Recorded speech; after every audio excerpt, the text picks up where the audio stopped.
Salut, c'est Alain. Si vous vous demandez comment booster votre confiance en vous, c'est-à-dire comment croire en votre capacité à réaliser tout ce qui vous tient à cœur, eh bien, je vous propose d'évoquer avec vous trois mots. Trois mots sur lesquels vous devez vous focaliser. Et puis, on ira chercher trois bonnes pratiques pour travailler sur votre confiance en vous.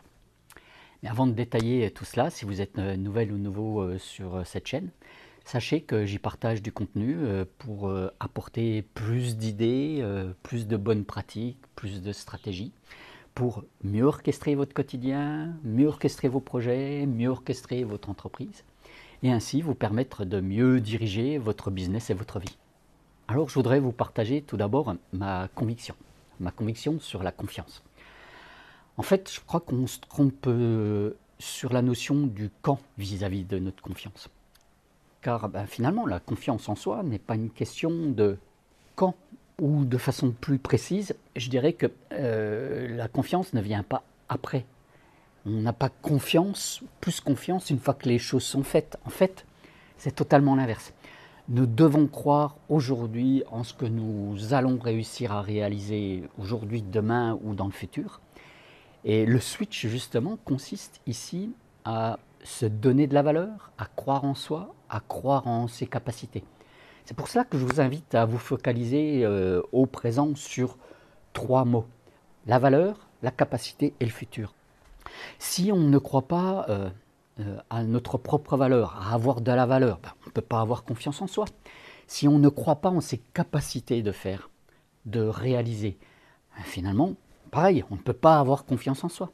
Et le troisième mot étant le futur, c'est si on ne croit pas en son futur, en sa valeur future, en ses capacités futures, et qu'on se dit que oui, je suis un perdant ou je ne vais pas y arriver, eh bien, il est impossible de booster sa confiance en soi.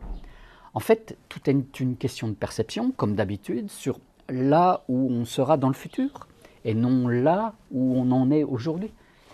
Alors, pour aller un peu plus loin, voyons ensemble comment avancer sur ce chemin-là. Et pour cela, je vous propose de parler de prise de conscience, on va parler aussi d'ambition et on va parler de mise en action. Car la première chose à faire, c'est de la prise de conscience. Il faut se rendre compte que tout ce que nous faisons, tout ce que nous avons fait dans le passé a un impact. Il faut être honnête, tout le monde a des doutes, les sportifs, les entrepreneurs, les scientifiques, les artistes, je crois que même les politiques, mais en prenant en compte des résultats que l'on a déjà, ou en prenant en compte les actions que l'on a déjà menées, les avancées, les échecs, les réussites. Tout ce que finalement nous avons vécu sur une journée, sur une semaine, sur un mois, sur une année, tout cela permet de se donner du crédit, c'est un vrai capital par rapport à ce que l'on a fait. Et je vous dis ça parce que finalement j'ai vécu un peu ça quand finalement j'ai démarré mon activité Entreprenez-vous, alors que j'avais 25 ans de salariat avec des vraies responsabilités au sein de grosses structures.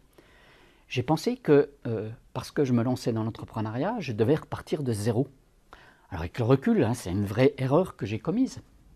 Mais je considérais que parce que je démarrais quelque chose que je n'avais, entre guillemets, jamais fait, j'ai effacé 25 ans d'expérience, de réussite, de responsabilité, d'erreurs, de succès. C'est incroyable quand même, non? C'est en prenant conscience de mes acquis, de mes savoirs, de mes réussites, de mes échecs en management, en gestion de projet, en reprenant la satisfaction de mes anciens clients, de mes anciens collaborateurs, que je me suis dit, mais non, tu ne pars pas de zéro, tu as même un capital hyper important. Car tout cela construit finalement le leadership dont j'avais besoin pour construire finalement ma nouvelle activité professionnelle. En fait, tout cela pour vous dire que c'est exactement la même chose pour vous. Vous devez prendre finalement le temps de vous valoriser, de valoriser vos expériences, de valoriser ce que vous savez faire et surtout là où vous avez été bon par le passé, là où vous êtes bon aujourd'hui. Car tout cela vous rend finalement unique et différenciant. Et une fois que vous vous rendez compte de votre propre valeur, eh bien, c'est là qu'il va falloir vous féliciter.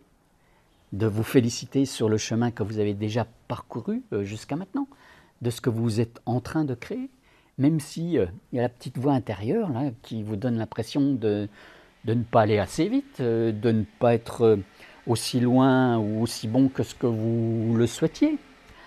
Le deuxième élément qui va booster votre confiance est de savoir se connecter le plus possible à ce que moi j'appelle vos ambitions. Comme tout le monde, hein, dès que personnellement je perds la direction que je veux suivre, pourquoi je veux le suivre. Finalement, ma motivation et ma confiance en ma capacité d'agir explosent en vol. Hein. Et la conséquence, c'est que le doute, le stress, l'inquiétude viennent remplacer mon enthousiasme, le plaisir de développer mon activité, la joie d'être avec des clients inspirants.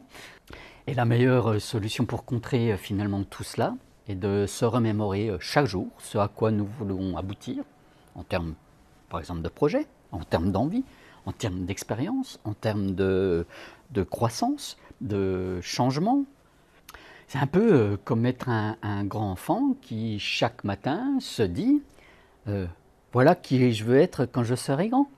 Et surtout, pourquoi cela représente quelque chose d'important pour moi.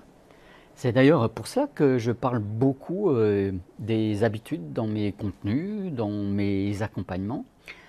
Parce que finalement, vous devez vous construire des habitudes solides qui vous permettent d'écrire, de journaliser, de formaliser vos ambitions. Alors attention, hein, je ne suis pas en train de dire que là, c'est le moyen miracle pour rester confiant. Hein, parce qu'il y a des jours où vous allez ne plus y croire, douter, vous démoraliser.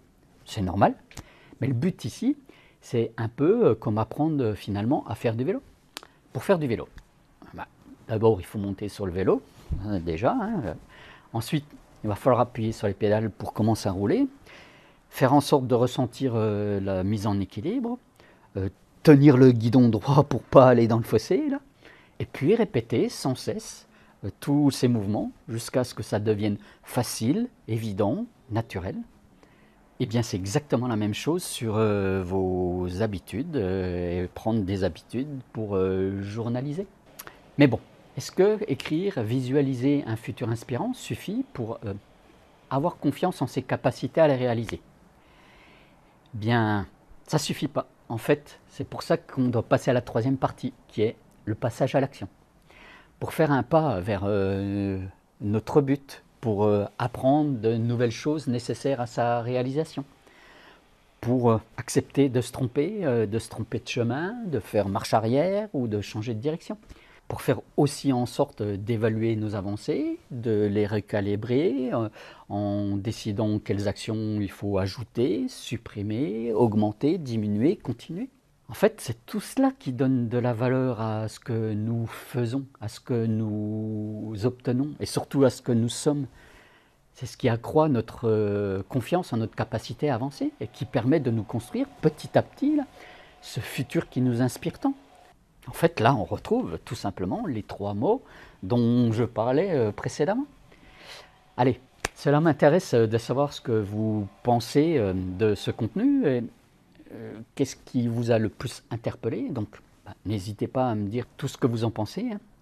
Le partage de ces réflexions, de ces convictions est aussi un excellent moyen de se construire une belle confiance en soi.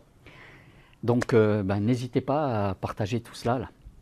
Allez, en attendant de se retrouver très vite, explorez votre valeur, faites en sorte de la rendre visible à vos yeux et au reste du monde. Et puis, vous allez ainsi changer votre confiance, donc votre réalité. Allez, à tout vite. Ciao, bye.